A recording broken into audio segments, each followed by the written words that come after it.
Hi everyone. So in the last class we have detailedly covered the topic of soils in India. So where we have discussed about the 8 different types of soils, their distribution, their chemical composition and the suitable crops. Okay. Now in the present video we will discuss about the agriculture in India in detail. Okay. So you know that India is agriculture dependent country. Around 60% of population in the country still directly or indirectly dependent on agriculture. Okay. So if something happens to the agriculture, the whole economy will be in the down. I mean, like growth rate will come down. That is the impact of agriculture in Indian economy, because most of the industries that we have are agri-based industries, cotton textile industry, sugarcane industries, okay, the food processing industries. These industries are all dependent on agriculture. Okay. So it is one of the important sectors in generating employment and revenue for the country as well. Right. So there are certain characteristics of Indian agriculture, okay, which are unique to the country. So the first thing is that Indian agriculture is dependent on monsoons. Okay. Monsoons.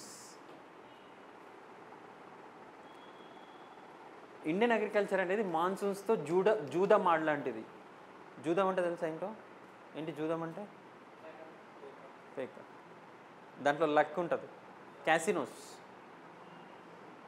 Okay. So it's like Indian agriculture is nothing but gambling with monsoons. Monsoons టాపిక్లో చూసాం కదా, monsoons ఎంత వోలటైలో. El Nino, La Nina, Indonesian dipole, jet streams, Mascarene high, Tibetan plateau, ITCZ, ఇవన్నీ ప్రాపర్గా చదివితేనే మనకు మంచి, అంటే ఎల్నినో ఉండొద్దు, లానినా ఉండాలి, లానినా నార్మల్ ఫేజ్ ఉండాలా, ఐఓడి కూడా నార్మల్ లేదా పాజిటివ్ ఫేజ్ ఉండాలి. నెగిటివ్ ఫేజ్ ఉన్న ప్రాబ్లమే, ఎల్నినో ఫేజ్ ఉన్న ప్రాబ్లమే, మాస్కరిన్ హై స్ట్రాంగ్గా డెవలప్ కాకపోయిన ప్రాబ్లమే, టిబెటన్ ప్లాట్యూ ఇంటెన్స్గా హీట్ అవ్వకపోయినా ప్రాబ్లమే, ఐటీసీజెడ్ పైన షిఫ్ట్ కాకపోయినా ప్రాబ్లమే.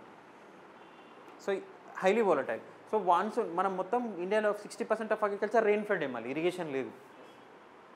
So major problem of Indian thing is dependent on monsoon. తర్వాత మనం వెరైటీ ఆఫ్ క్రాప్స్ గ్రో చేస్తాం, ఎందుకంటే సదర్న్ ఇండియా ట్రాపికల్ రీజన్లో ఉంటుంది, ఇంకా పైకి వెళ్తున్న కొద్దీ మనకి sub tropical reason and Himalaya లాంటి మౌంటైన్స్ రీజన్స్ ఉండడం వల్ల మన యాపిల్, పీచ్, ఇక్కడ హిల్స్ ఉండడం వల్ల టీ, కాఫీ గ్రో చేస్తున్నాం. ప్లేన్స్లో ప్యాడీ. ఓకే. టెంపరేట్ రీజన్ అంటే వింటర్స్లో వీట్ గ్రో చేస్తాం, oil seeds, ground nuts. So ఇవన్నీ గ్రో చేస్తాం. కానీ ఎంత వెరైటీ క్రాప్స్ గ్రో చేసినా కానీ మేజర్ మాత్రం ప్రిడామినెన్స్ ఆఫ్ ఫుడ్ క్రాప్స్. ఈ వెరైటీ క్రాప్స్ గ్రో చేస్తాం కానీ ఆ క్రాప్స్లో కూడా మేజర్గా గ్రో చేసే క్రాప్సే ఫుడ్ క్రాప్సే. ఏంటి? రైస్, వీట్, అంటే ప్యాడీ అండ్ వీట్. ఓకే. వరి ఇంకా గోధుమ. తర్వాత మనకి త్రీ మెయిన్ క్రాపింగ్ సీజన్స్ ఉన్నాయి, బేస్డ్ ఆన్ మాన్సూన్సే మనం చేస్తాం. First cropping season kharif. Okay. Kharif season ఎప్పటి నుంచి ఎప్పటికి? ఏప్రిల్, మే నుంచి స్టార్ట్ అయ్యి ఎప్పటి వరకు? హార్వెస్టింగ్ పీరియడ్ అక్టోబర్, నవంబర్ వరకు. ఇది ఖరీఫ్ సీజన్. ఓకే. ఈ ఖరీఫ్ సీజన్లో బాగా గ్రో చేసే క్రాప్ ఏంటంటే first paddy, sugarcane, cotton, bajra, jute, maize, ఇవన్నీ ఈ సీజన్లో గ్రో చేస్తాయి. Next season rabi. దీన్ని వింటర్ క్రాప్స్ కూడా అంటారు. ఎక్కడైతే లో టెంపరేచర్స్ అవసరమో క్రాప్ గ్రో చేయడానికి ఆ క్రాప్స్ మనం రబీలో గ్రో చేస్తాం. మోస్ట్ ఇంపార్టెంట్ ఏంటంటే వీట్ ఇంకా బార్లే. ఇవి వింటర్ క్రాప్స్. వీటితో పాటు టొబాకో, జవార్, ఆయిల్ సీడ్స్ కూడా గ్రో చేస్తాం. మేజర్గా అయితే వీట్ అండ్ బార్లే. తర్వాత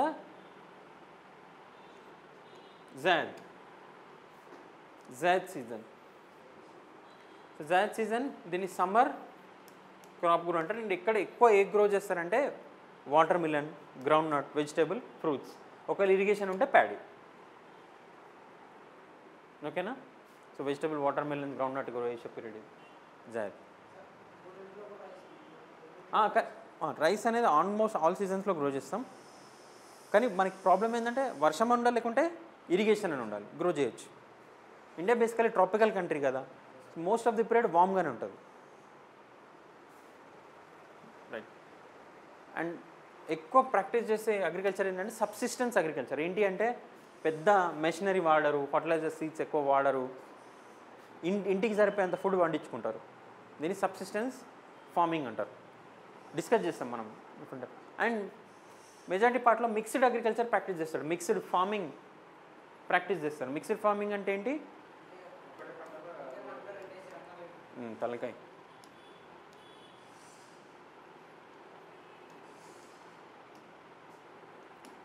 ఒకటే పొలంలో వేరు 2 క్రాప్ చేస్తే దాన్ని మిక్స్డ్ క్రాపింగ్ అంటారు. ఏమంటారు? Mixed cropping. Or major crop ఉండి దాని మధ్యలో ఏది ఇంకో క్రాప్ వస్తే ఇంటర్ క్రాపింగ్ అంటారు. మిక్స్డ్ ఫార్మింగ్ అంటే ఒకవైపు అగ్రికల్చర్ గ్రో చేస్తారు, ఇంకో వైపు ఎనిమల్ హస్బెండరీ కూడా ప్రాక్టీస్ చేస్తారు. ఇది mixed farming are mixed agriculture, ఇదేమో మిక్స్డ్ క్రాపింగ్. కన్ఫ్యూజ్ కావాలి, అర్థమైందా? సో ఇండియాలో మిక్స్డ్ ఫార్మింగ్ ఉంటుందా లేదా? జనరల్గా ఇప్పుడు 1 ఎకరం ల్యాండ్ అని ఉండండి, కొన్ని మేకలు పెంచుకోవడము, ఆవును పెంచుకోము, ఇలాంటి ప్యారల్గా చేస్తూ ఉంటారు. లార్జ్ స్కేజ్లో ఉండదు, కాకపోతే అది different. Yeah. So what you're discussing. తర్వాత మేజర్గా నాన్ మెకనైజ్డ్, ఇంకా అగ్రికల్చర్ లేబరర్స్తోనే మనకు మెజారిటీ ఆఫ్ వర్క్ జరుగుతుంది, అవునా? అండ్ ఇండియాలో ఒక ప్రాబ్లం ఉంటుంది, ఏంటంటే ఉమనైజేషన్ ఆఫ్ అగ్రికల్చర్ జరుగుతుంది. ఇప్పుడు మీరు ఊర్లలోకి పోతే ఇప్పుడు వ్యవసాయ పనులలో ఎవరు చేస్తున్నారు? నారేయడం, ఓకే, పత్తి తీయడం కానీ ఇట్లా. So womanisation of agriculture. Men ఏం జరుగుతుందంటే రూరల్ ఏరియాస్లో ఉన్న మెన్ ఏం చేస్తుంటే సిటీకి వచ్చి తాపి మేస్త్రిగా పనిచేస్తున్నారు. మేస్త్రిగానో ఈ కన్స్ట్రక్షన్ యాక్టివిటీస్లోనో సైడ్స్లోనో ఎంప్లాయ్మెంట్కి వస్తుంది. ఉమనైజేషన్ ఆఫ్ అగ్రికల్చర్ జరుగుతుంది. Okay, next small scale land holdings. Okay, 1960లో ఒక ఫ్యామిలీ ఉంటే వాళ్ళకు ఒక 50 ఎకరాల ల్యాండ్ ఉంటే, మళ్ళీ తర్వాత వాళ్ళకి 2 పిల్లలు పుడితే 1975లో 80స్లో ఇద్దరికి 25 డివైడ్ చేసిండు. మళ్ళీ 2000లో మళ్ళీ వాళ్ళకి ఇద్దరు పిల్లలు పుడితే ఈ 15/4 10 వచ్చినాయి. మళ్ళీ 2020లో మళ్ళీ వాళ్ళకి పిల్లలు పుడతారు, మళ్ళీ డివైడ్ చేస్తారు 5, మళ్ళీ 2040లో అవి ఏమవుతాయి 2. సో ఇట్లా ల్యాండ్ హోల్డింగ్ సైజ్ అనేది ఈచ్ ఇండివిజువల్ హోల్డ్ చేసుకునే ల్యాండ్ హోల్డింగ్ తక్కువైపోతుంది. సో యావరేజ్ ల్యాండ్ హోల్డింగ్ సైజే ఇండియాలో 1 హెక్టర్, అంటే 2.5 ఎకర్, 1.08 సంథింగ్ హెక్టర్ ఉంటుంది. అంటే 2.5 ఎకర్స్ కంటే తక్కువ ఉంటుంది land holding size. Majority of people land holding size తక్కువనే. సో ఇట్లా ల్యాండ్ హోల్డింగ్ సైజ్ తక్కువ ఉన్నప్పుడు మెషినరీ యూజ్ చేయగలుగుతాడా, మోడర్న్ ఎక్విప్మెంట్స్ యూజ్ చేయగలుగుతాడా? లేదు. ఒక 10-20 ఎకర్స్ ఉంటే వానికైనా మోటివేషన్ ఉంటుంది ఒక ట్రాక్టర్ కొనుక్కోవడానికి, డ్రిప్ ఇరిగేషన్ పెట్టుకోవడానికి కదా. సో 1-2 ఎకరాలు ఉంటే ఏం చేస్తాడు, ఓన్లీ వాన్ ఫుడ్ కోసమే, వాన్ ఫ్యామిలీ నీడ్స్ కోసమే గ్రో చేస్తాడు, మార్కెట్కి గ్రో చేసే సినిమా ఉండదు. Okay, right. తర్వాత division of land throughout the generation. ఈ జనరేషన్ అయితేనే ఉంది, దీనివల్ల ల్యాండ్ హోల్డింగ్ సైజ్ తగ్గుతుంది. సో దానివల్ల ప్రొడక్టివిటీ కూడా తగ్గుతుంది. ఓకేనా? సో ఇది రో అగ్రికల్చర్ ఇన్వెస్ట్మెంట్ చాలా తక్కువ పెడతాం. Under development food processing industries, storages కానీ, అగ్రికల్చర్ ఇన్ఫ్రాస్ట్రక్చర్ చాలా తక్కువ ఉంటుంది. స్టోరేజ్ ఫెసిలిటీస్ ఏడంటే చూస్తుంటారు మీరు? లేదు. చాలాసార్లు న్యూస్ పేపర్లో చూస్తారు, టమాటాలు రోడ్డు మీద తెచ్చి పడేస్తారు, రూపాయి కిలో కూడా రాదు, అంటే రాకపోవడం రోజులు చూస్తాం మనం. ప్రాసెసింగ్ లేదు. Okay. And high percentage of reporting area. Cultivation చేసే ల్యాండ్ ఎక్కువ ఉంది కానీ ప్రొడక్టివిటీ తక్కువ ఉంది. లేబర్ ఇంటెన్సివ్, చెప్పినా కానీ ప్రతి దానికి లేబర్ని యూజ్ చేస్తాం మనం ఇప్పటికీ. తర్వాత insignificant place given to powder crops. Powder crops చాలా తక్కువ గ్రో చేస్తాం. సో ఇవి కొన్ని ఫీచర్స్ అన్నీ. Right. Anyways, now types of farming. First subsistence farming. Okay. Ramu వాళ్ళ భార్య, వాళ్ళిద్దరు పిల్లలు అదే పొలంలో పనిచేస్తారు. ట్రాక్టర్ ఏం వాడరు, ఫర్టిలైజర్స్ ఏం వాడరు. ఆ పెండేర్ ఏదైనా ఉంటే వేసుకొని ప్రొడక్టివిటీ పెంచుకుంటారు, కొంచెం ఫర్టిలిటీ చేస్తారు. వచ్చిన బియ్యం ఏదైతే వరి ఏదో వండిస్తారో వాళ్ళు సంవత్సరం పాటు తినడానికి వాడతారు. ఇదే సబ్సిస్టెన్స్ ఫార్మింగ్. ఓకే. వాళ్ళ నీడ్స్ కోసమే గ్రో చేస్తారు సబ్సిస్టెన్స్ అంటే. So majority of farmers in the country practise subsistence farming. Small scattered land hold ఉంటుంది. They not use any fertilisers and mechanised thing. The whole family works in the farm. Most of the work is done by manually. Tradition methods వాళ్ళు చేస్తారు. Yield అనేది not very high, తక్కువ ఉంటుంది. And most of the yield is consumed by the family. Okay, తర్వాత shifting cultivation. North east India hilly terrains రీజన్స్లో మనకి shifting cultivation practice చేస్తారు. దీన్ని జూమ్ కూడా అంటారు. ఏంటది ఆల్రెడీ మనం డిస్కస్ చేస్తాం. ఏంటి, ఏం చేస్తారు, ఫస్ట్ ఏరియా సూట్ చేసుకుంటారు, హిల్ ఏరియాస్, దాన్ని క్లియర్ చేస్తారు, కొన్ని క్రాప్స్ గ్రో చేస్తారు. 4-5 years క్రాప్లో న్యూట్రియంట్ పోతుంది, మళ్ళీ ఇంకొక ఏరియాకి పోతారు, మళ్ళీ క్లియర్ చేస్తారు, కల్టివేట్ చేస్తారు. ఆ ల్యాండ్ అనేది షిఫ్ట్ అవుతుంది. This is shifting cultivation. దీన్నే అస్సాంలో జూమ్ అని, కేరళలో పూనం అని, ఆంధ్ర తెలంగాణలో పోడు అని, బేవార్, మాషా, పెండ, బేరా ఇవన్నీ మధ్యప్రదేశ్లో పిలుస్తాం. దీనివల్ల ఫారెస్ట్ లాస్ అవుతున్నాం మనం. లైక్ ప్లాంటేషన్ అగ్రికల్చర్ అంటే కమర్షియల్ కిందకే వస్తుంది. కమర్షియల్లోనూ మనం టైప్ తీసుకోవచ్చు. కమర్షియల్ ఫార్మింగ్ ఏంటంటే సబ్సిస్టెన్స్కి ఆపోజిట్. ల్యాండ్ హోల్డింగ్ సైజ్ పెద్దగా ఉంటుంది, మెకనైజ్డ్ టూల్స్ వాడతారు, ఫర్టిలైజర్స్ వాడతారు, ప్రొడక్టివిటీ ఎక్కువ ఉంటుంది. ఓకే, అండ్ తినడానికి కాదు, మార్కెట్ కోసం ప్రొడ్యూస్ చేస్తారు. ఆ కమర్షియల్ ఫార్మింగ్లోనే ఒక టైపు ప్లాంటేషన్. ప్లాంటేషన్ అంటే ఏంది, టీ, కాఫీ, రబ్బర్. ఇవేంటి అంటే ఇప్పుడు మనం పత్తి ఉందనుకోండి, జూన్లో వేస్తాం, అక్టోబర్ నవంబర్లోకి ఈల్డ్ తీసేసుకుంటాం. కానీ ఈ టీ కాఫీ అట్లా కాదు, 3 సంవత్సరాలు 4 సంవత్సరాలు అదే ప్లాంట్ ఉంటుంది, దాని లీవ్స్ ప్లగ్ చేస్తూ ఉంటాం. కాఫీకి దాని సీడ్స్ తీసుకుంటూ ఉంటాం. బనానా ఉంది, తోటలు, కొబ్బరి తోట, బనానా, ఇవన్నీ ప్లాంటేషన్ కదా, సంవత్సరాల తడబడి దాని నుంచి ఈల్డ్ తీసుకుంటూనే ఉంటాం. వీటిని ప్లాంటేషన్ అగ్రికల్చర్ అంటే. ఇది కమర్షియల్ కిందకే, అందరు తోటలు మెయింటైన్ చేయలేరు, అవునా? అందుకే మనం టీ, కాఫీ ఎస్టేట్స్ అంటాం వాటిని. Okay, so bananas, coffee, coconuts, chicken, ఇవన్నీ మనం దేనికి వస్తాం, ప్లాంటేషన్ అగ్రికల్చర్కి వస్తాం. ఓకే, టీ, ఆయిల్ పామ్ కూడా, ఇవన్నీ. తర్వాత ఇంటెన్సివ్ ఫార్మింగ్. ఇంటెన్సివ్ ఫార్మింగ్ అంటే సబ్సిస్టెన్స్కి ఆపోజిట్, హైవీ మెకనైజ్డ్ ఉంటుంది. తర్వాత డ్రై అగ్రికల్చర్. డ్రై అగ్రికల్చర్ అంటే పాపం ఇరిగేషన్ ఉండదు, వర్షం పడ్డ ఆధారంగానే అగ్రికల్చర్ చేసుకుంటారు. So ground without any irrigation. And rainfall కూడా అరౌండ్ 750 to 500 mm, అంటే 75 centimeters to 50 centimeters లెస్ ఉంటుంది. ఓకే, డ్రాట్ ప్రోన్ రీజన్స్ ఉంటాయి ఎక్కువ డ్రై అగ్రికల్చర్ అంటే.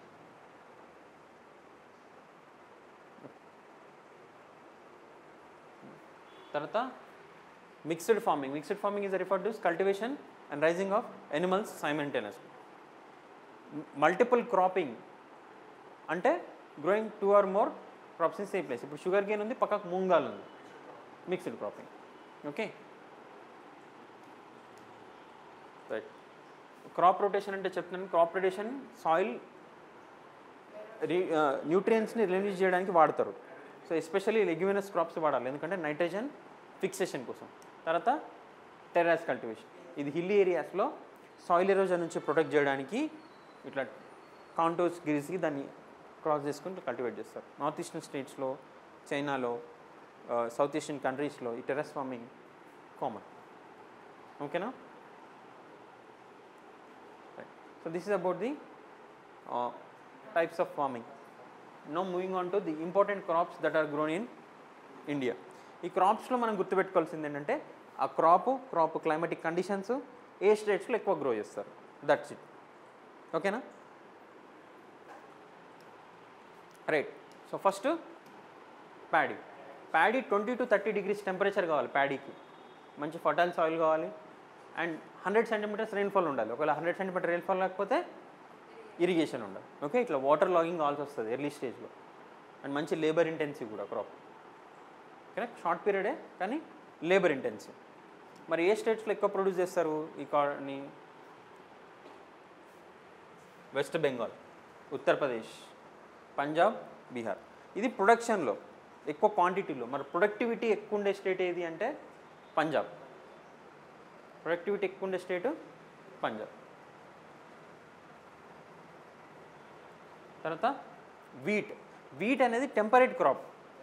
ఇండియాలో గ్రో చేయాలంటే సమ్మర్స్లో గ్రో చేయాల్సి, ఎప్పుడు గ్రో చేయాలి?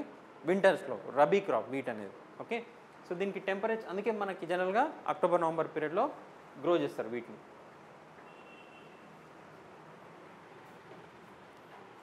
Okay, so 50 to 100 centimetre. కానీ టెంపరేచర్ అనేది ఇది మేజ్, యా 15 to 20 degrees ఉండాలి. సో ఈ టెంపరేచర్ ఎప్పుడు ఉంటుంది మనకి? వింటర్లో. అందుకే మనం రబీ క్రాప్ గ్రో చేస్తాం. మళ్ళీ పంజాబ్ హర్యానాలో ఎక్కువ గ్రో చేస్తారు. So leading producer of wheat states ఏంటంటే యూపీ, మధ్యప్రదేశ్, పంజాబ్. కానీ ఇది ప్రొడక్షన్ వైజ్, మళ్ళీ ప్రొడక్టివిటీ అయితే పంజాబే, ఎందుకంటే ఇరిగేటెడ్ ల్యాండ్ అది. తర్వాత మేజర్ క్రాప్ మేజ్. ఇది కొంచెం డ్రై కండిషన్స్లో కూడా సర్వే కాలి క్రాప్ అనమాట. 50 to 100 సెంటీమీటర్స్ రెయిన్ఫాల్ ఉన్న 21 to 27 టెంపరేచర్స్ ఉంటాయి. మంచి ఆల్టర్నేటివ్ స్పెల్స్ ఆఫ్ రెయిన్స్ ఉంటే చాలు. సో ఖరీఫ్ క్రాప్గా కూడా గ్రో చేస్తారు. అండ్ మేజర్గా మేజ్ గ్రో చేసే స్టేట్స్ ఏంటి అంటే కర్ణాటక. ఓకే, మేజర్గా గ్రో చేసే స్టేట్ ఏంది? Karnataka, Uttar Pradesh, Bihar, Rajasthan and Andhra Pradesh. So semi ready crop ఇది బేసికల్లీ. ఎక్కడైతే వర్షపాతం చాలా తక్కువ ఉంటుందో ఆ రీజన్స్లో మేజ్ గ్రో చేస్తూ ఉంటారు. మిల్లెట్స్, జవార్, బాజ్రా, రాగి. ఓకే, యాక్చువల్గా ఇవి ట్రెడిషనల్లీ ఇండియన్ ఫుడ్స్. కానీ ఏంటి అంటే బ్రిటిషర్స్ వచ్చిన తర్వాత, బికాస్ ఆఫ్ బ్రిటిషర్స్ వాళ్ళు వచ్చి మనని కమర్షియల్ క్రాప్స్ గ్రో చేయడం స్టార్ట్ చేయించింది. Cotton, indigo, okay, tea, coffee ఇట్లా. సో వీటికి పోయినాయి. తర్వాత మనం 1960s వచ్చేసరికి 50s వచ్చేసరికి మన ఫుడ్ గ్రెయిన్స్ ఉండేవి కావు, యూఎస్ నుంచి ఇంపోర్ట్ చేసుకునేది. సో గ్రీన్ రెవల్యూషన్ తీసుకొచ్చినాం. గ్రీన్ రెవల్యూషన్ ఎక్కువ ఇంపార్టెన్స్ ఎక్కువ దేనికి ఇచ్చినాం? వీటు, రైస్కి. సో అట్లా డైవర్సిటీ అనేది తగ్గిపోయింది. సో మళ్ళీ ఇప్పుడు మనం శ్రీ అన్న అని వీటిని మళ్ళీ ఎంకరేజ్ చేస్తున్నాం. Millet, international year of millet 2023. Okay, so we're encouraging milk. ఎందుకు అంటే ఇవి ఫస్ట్ థింగ్ ఏంటి అంటే న్యూట్రియంట్స్ ఉంటాయి. మనం ఇండియాలోని ఫుడ్ సెక్యూరిటీ, న్యూట్రిషన్ సెక్యూరిటీకి హెల్ప్ అవుతుంది, న్యూట్రియంట్స్ ఉంటాయి. తర్వాత డ్రై కండిషన్స్లో కూడా గ్రో అవుతుంది. అంటే ఈ క్లైమేట్ చేంజ్ వల్ల ఇప్పుడు మనకు వర్షం అన్ప్రెడిక్టబుల్గా వస్తుంది. సో ఇట్లా డ్రై కండిషన్స్లో కూడా సర్వైవ్ అయ్యేది. Climate resilient crop. ఓకేనా? సో జవార్, బాజ్రా అండ్ మంచి థింగ్స్ అనమాట for nutrient food. So jowar leading producer ఎవరు అంటే Maharashtra and Karnataka. Bajra leading producer Rajasthan. ఈ మోస్ట్ డ్రై కండిషన్స్లో కూడా గ్రో అవుతుంది. రాగికి కర్ణాటక అండ్ తమిళనాడు. ఇవన్నీ మిల్లెట్స్. ఓకేనా? ఈవెన్ ఇన్ శాండీ సాయిల్స్లో కూడా బాజ్రా సాయిల్ గ్రో అవుతుంది. అందుకే రాజస్థాన్లో గ్రో అవుతుంది. After wheat, paddy, jowar is the most important crop. So hardly requires any irrigation. ఓకేనా? తర్వాత పల్సెస్. సో ఈ లెగ్యుమినస్ క్రాప్స్ ఉండడం వల్ల వీటిని క్రాప్ రొటేషన్లో వాడతారు. సో ఏంటంటే ఈ తూర్ దాల్, మసూర్ దాల్, మూంగ్ దాల్, ఇవన్నీ dals. So India is the largest producer of pulses and also consuming కూడా. సో ఈ పల్సెస్ ఎక్కువ గ్రో చేసే స్టేట్ ఏంటి? Okay, Madhya Pradesh, followed by Maharashtra and Rajasthan. ఈ రీజన్లో పల్సెస్ ఎక్కువ గ్రో చేస్తారు. ఎస్పెషల్లీ ఇందోర్, మీ సదర్న్ మధ్యప్రదేశ్ ఈ రీజన్లో గ్రో చేస్తారు. సోయాబీన్ ఇట్లాంటివి.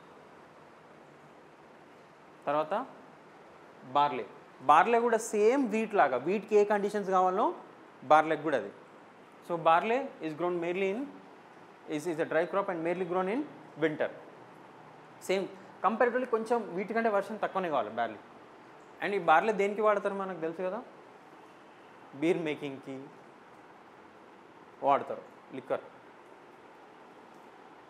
తర్వాత హార్టికల్చర్ క్రాప్స్ అంత ఇంపార్టెంట్ కాదు, వెజిటబుల్స్. తర్వాత moving on to cash crops అంటే కమర్షియల్ క్రాప్స్ అని. మన కోసం వాడడం, షుగర్ కేన్ ఎంత తింటాం మనం, మార్కెట్ కోసం ప్రొడ్యూస్ చేస్తాం. సో అట్లా గ్రో చేసే క్రాప్స్లో షుగర్ కేన్. గుర్తుపెట్టుకోండి, ప్యాడీ కానీ షుగర్ కేన్ కానీ చాలా వాటర్ ఇంటెన్సివ్. అన్ని మన ఇండియాలో గ్రో చేసే మేజర్ క్రాప్ షుగర్ కేన్ అనేది చాలా వాటర్ ఇంటెన్సివ్. అండ్ ఇది ఆల్మోస్ట్ 10 నెలలు గ్రో చేస్తారు. ఓకే, అండ్ ఇంకోటి sugar cane, either sugar cane growing area పక్కనే షుగర్ కేన్ ఫ్యాక్టరీ అని ఉండాలా, లేకపోతే షుగర్ కేన్ ఫ్యాక్టరీ దగ్గరనే షుగర్ కేన్ గ్రో చేయాలి. ఎందుకు తెలుసా? షుగర్ కేన్ని కట్ చేసిన తర్వాత మనం ట్రాన్స్పోర్టేషన్ తీస్తున్న కొద్దీ దాంట్లో నుంచి జ్యూస్ ఎండిపోతుంది. అందుకనే అవి దగ్గరగా గ్రో చేయాలి. ఓకే, దాంట్లో ఉన్న సుక్రోస్ కంటెంట్ తగ్గిపోతుంది. రైట్. సో షుగర్ కేన్ అనేది సబ్ ట్రాపికల్ క్లైమేట్ అనమాట. ప్రాపర్ ట్రాపికల్ రీజన్లోనే మంచి రిజల్ట్స్ ఇస్తుంది. ఓకే, సో ఇండియాలో యూపీ ఈ రీజన్లో గ్రో చేసినప్పటికీ కర్ణాటక, తమిళనాడు ఈ రీజన్లో కూడా ఇప్పుడు షుగర్ కేన్ కల్టివేషన్ పెరిగింది. అందుకే అండ్ అక్కడ యూపీ రీజన్లో ఈ షుగర్ కేన్ ఇండస్ట్రీస్ ఏవైతే ఉన్నాయో అవన్నీ ఓల్డ్ ఇండస్ట్రీస్ అయిపోయినాయి, ప్రైవేట్ ఓన్డ్ అనమాట. కానీ సౌత్ ఇండియాలో మాత్రం షుగర్ ఇండస్ట్రీస్ కోఆపరేటివ్, అంటే ఫార్మర్సే కోఆపరేటివ్ సొసైటీ ఫామ్ చేసి మేనేజ్ చేస్తున్నారు. షుగర్ కేన్ ఇండస్ట్రీస్ ప్రాబ్లం ఏంటంటే 6 నెలలే పని ఉంటుంది, మిగిలిన 6 నెలలు పని ఉండదు. ఎందుకు? కానీ ఈల్డ్ ఎప్పుడు వస్తుంది నీకు, అది పాయింట్. కాన్స్టెంట్గా రోజు కట్ చేసి ఇవ్వడం కాదు కదా. తర్వాత next important major commercial crop in the country is cotton. ఏ రీజన్లో ఎక్కువ గ్రో చేస్తారు? బ్లాక్ సాయిల్స్ ఉన్నాయి. బ్లాక్ సాయిల్స్ ఎక్కడ ఉంటాయి? గుజరాత్, మహారాష్ట్ర, మన నదర్న్ పార్ట్ ఆఫ్ తెలంగాణ. అందుకే కాటన్ ఆ రీజన్లో గ్రో చేస్తారు. అండ్ కాటన్కి చూసుకుంటే ఈ clay soils important. Temperatures 20 to 35 degreesలో గ్రో అవుతుంది. 50 to 80 centimeters rainfall okay retention సాయిల్స్లో గ్రో చేయగలుగుతాయి, అంటే బ్లాక్ సాయిల్స్లో. అండ్ కాకపోతే మోస్ట్ ఇంపార్టెంట్ పాయింట్ ఏంటంటే కాటన్కి 210 ఫ్రాస్ట్ ఫ్రీ డేస్ ఉండాలి. ఫ్రాస్ట్ అనేది కాటన్కి హార్మ్ఫుల్. ఓకేనా? అండ్ మేజర్గా గ్రో చేసే జనరల్గా ఖరీఫ్ క్రాప్గా గ్రో చేస్తారు. అండ్ లీడింగ్ ప్రొడ్యూసర్స్ వచ్చేసి చూడండి, గుజరాత్, మహారాష్ట్ర, తెలంగాణ ఈ రీజన్స్లో కాటన్ ఎక్కువ గ్రో చేస్తారు. ఓకే, గుజరాత్, మహారాష్ట్ర, తెలంగాణ. తర్వాత జూట్ ఎక్కువ వెస్ట్ బెంగాల్లో గ్రో చేస్తారు, కొంచెం పార్ట్స్ ఆఫ్ అస్సాం ఆ రీజన్లో. జూట్ ఏంటి అంటే జూట్ కూడా వాటర్ ఇంటెన్సివ్ క్రాపే. ఓకే, రివర్ వ్యాలీ రీజన్స్లోనే గ్రో చేస్తారు. ఎందుకు తెలుసా? జూట్ గ్రో చేసిన తర్వాత జూట్ ఇట్లా ప్లాంట్లా గ్రో అవుతుంది. దీన్ని మళ్ళీ వాటర్లో సోక్ చేస్తారు. వాటర్లో సోక్ చేసినాం దాన్ని చీల్స్తారు. చీల్చినాక ఇట్లా వస్తుంది జూట్. అందుకే ఇది రివర్ వ్యాలీస్లోనే గ్రో చేస్తారు and water intensive crop. So ఎక్కువ వెస్ట్ బెంగాల్లో గ్రో చేస్తారు, లీడింగ్ ప్రొడ్యూసర్. ఓకేనా? సో వెస్ట్ బెంగాల్ లార్జెస్ట్, ఆ చుట్టుపక్కల ఏరియాస్లో బీహార్, అస్సాం, ఒరిస్సాలో గ్రో చేస్తారు. India largest producer jute. తర్వాత గనీ బ్యాగ్స్ తయారు చేస్తారు. గనీ బ్యాగ్స్ తెలుసా నీకు? పీడిఎఫ్ సెంటర్లో అంటే ఓకే గన్నీ బ్యాగ్స్, అది పీడిఎస్ పబ్లిక్ డిస్ట్రిబ్యూషన్ సెంటర్లో ఏంటంటే రేషన్ బియ్యం కానీ ఇవి కానీ దేంట్లో ఇస్తారు? గన్నీ బ్యాగ్స్ కానీ. ఓకే,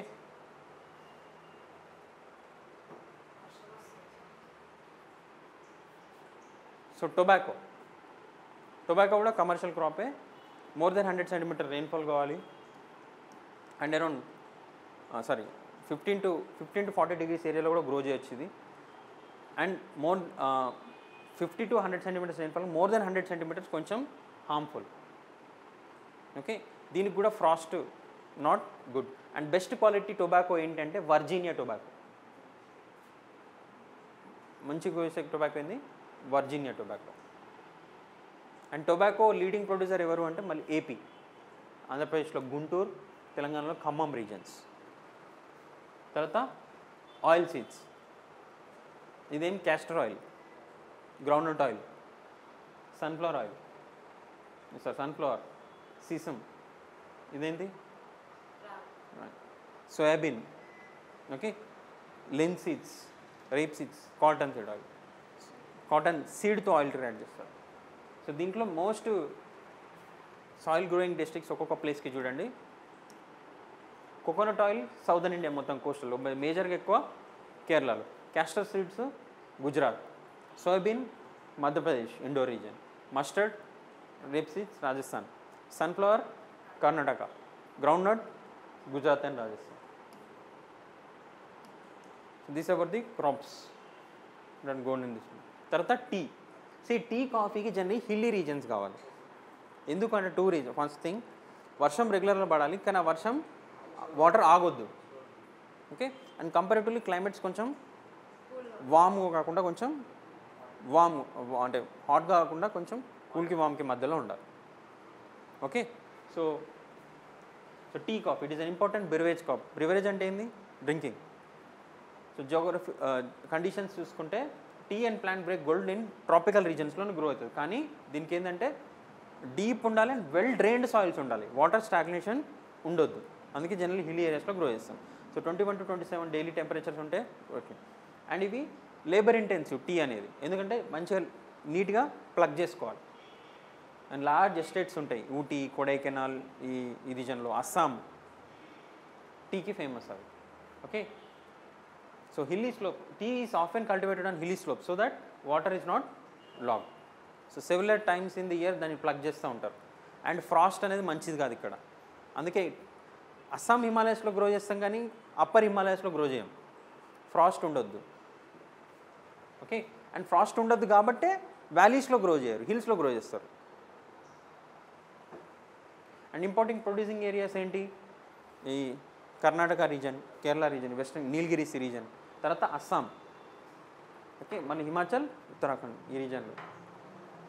అండ్ వెస్ట్ బెంగాల్లో కూడా డార్జిలింగ్, జల్పైగురి ఈ డిస్ట్రిక్ట్స్లో ఫేమస్. సో డార్జిలింగ్, అస్సాం, నీలగిరి ట్రీ ఫేవర్స్ చెప్తాయి. అండ్ ఎక్కువ టీ కల్టివేషన్ శ్రీలంకలో కూడా ఉంటుంది. రైట్.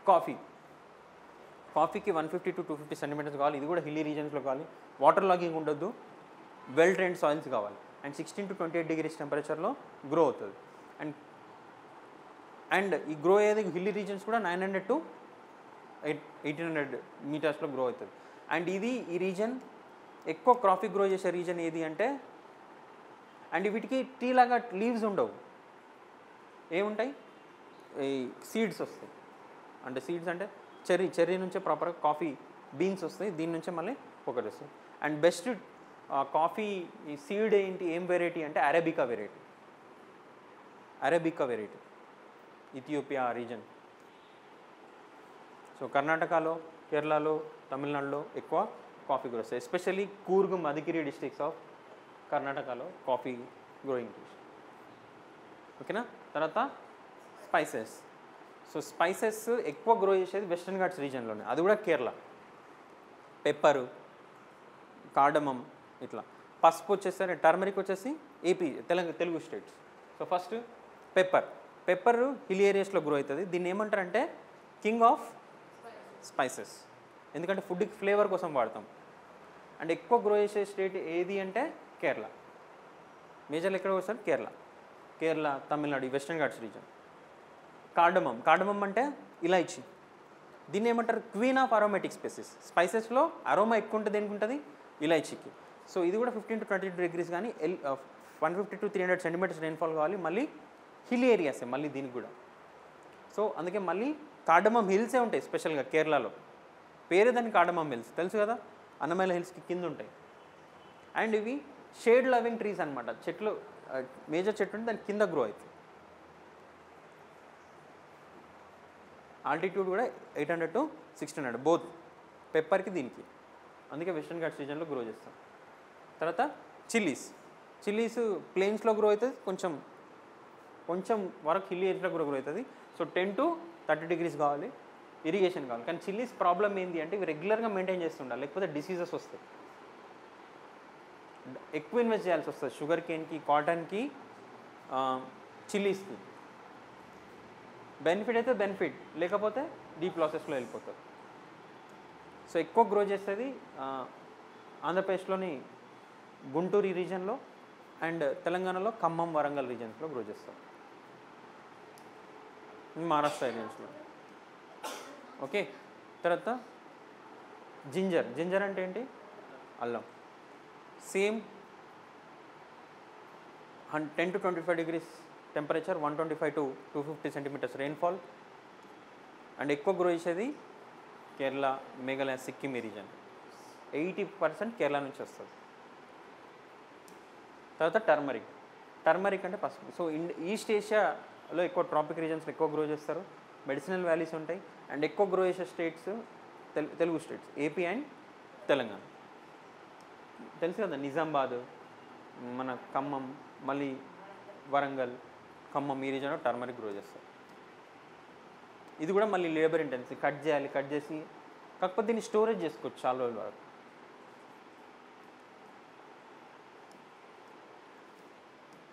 తర్వాత అరేకనట్. అరేకనట్ అంటే వక్కలు. ఇది ఎక్కువ మళ్ళీ కేరళలో ఎక్కువ గ్రో చేస్తారు. ఓకేనా. కోకోనట్ సదర్న్ స్టేట్స్ అన్నింటిలో కోకోనట్ ఉంటుంది, బట్ మేజర్గా కేరళలో. సో కోకోనట్ వాటర్ కంటే, కోకోనట్ స్వీట్ కంటే ఇంపార్టెంట్ ఏం తెలుసా? Coconut coir important. కోకోనట్ దీని కాయిర్ మేకింగ్ బస్సులో ఎప్పుడైనా ట్రావెల్ చేసిన హోల్ చేస్తే ఏమొస్తుంది? కాయిర్. ప్యాకింగ్కి కానీ స్వీట్ మేకింగ్ కానీ దీనికి కాయిర్ వాడతారు. వాల్యూ కూడా దానికి ఎక్కువ ఉంటుంది. Okay, so this is about crops in India. So let's solve some question. Following are the characteristics of an area in India. Hot and humid climate ఉంటుందంట. Annual rainfall 200 centimeters. Hill slopes up to an altitude of 1100 meters. Annual range of temperature 15 to 30 degrees ఉంటుంది. So which one of the following crops are you mostly likely to find in this area? Cotton hill ఏరియాస్లో grow చేస్తామా? Right, okay, పక్కకు పెట్టండి. Tobacco, mustard, oil కదా అది, grow చేయరు. మరి answer ఏంది? పెప్పర్. కేరళలో అందుకే గ్రో చేస్తాం. ఆల్టిట్యూడ్ ఉంటుంది, రెయిన్ఫాల్ ఉంటుంది, అండ్ ఎలివేషన్ ఉంటుంది. తర్వాత characteristics of Indian agriculture: labor surplus economy, structural unemployment, large size of land holding, traditional technology of production. Modern technology వాడతామా ఇండియాలో? లేదు. So traditional technology old. Large size of land holding ఉంటుందంట ఒక్కొక్కరికి. కాదు, ఏముంటుంది answer? Small. Okay, labour surplus ఉంది మన దగ్గర, కరెక్ట్. కానీ స్ట్రక్చరల్ అన్ఎంప్లాయ్మెంట్ అంటే ఏంటి? అంటే ఇప్పుడు ఒక ఎకర్ ల్యాండ్ ఉందనుకోండి, ఒక ఇద్దరికి కలిపి ఒక ఎకర్ ల్యాండ్ ఒక ఫాదర్ మదర్ కలిసి ఒక రీజన్లో కల్టివేట్ చేస్తారు. ఎంత వాళ్ళు ఒక ఎకర్ కట్ చేస్తే 20 క్వింటల్స్ ఆఫ్ కాటన్ రీసెంట్ అనుకోండి. వాళ్ళ కొడుకు కూడా జాయిన్ అయ్యండి అనుకోండి, ప్రొడక్షన్ డిఫరెన్స్ 0 ఉంటుంది, మళ్ళీ 10 క్వింటలే వస్తుంది. సో ఇట్లా ఉండే వాళ్ళని structural unemployment. Okay, disguised unemployment కూడా అంటారు దాన్ని.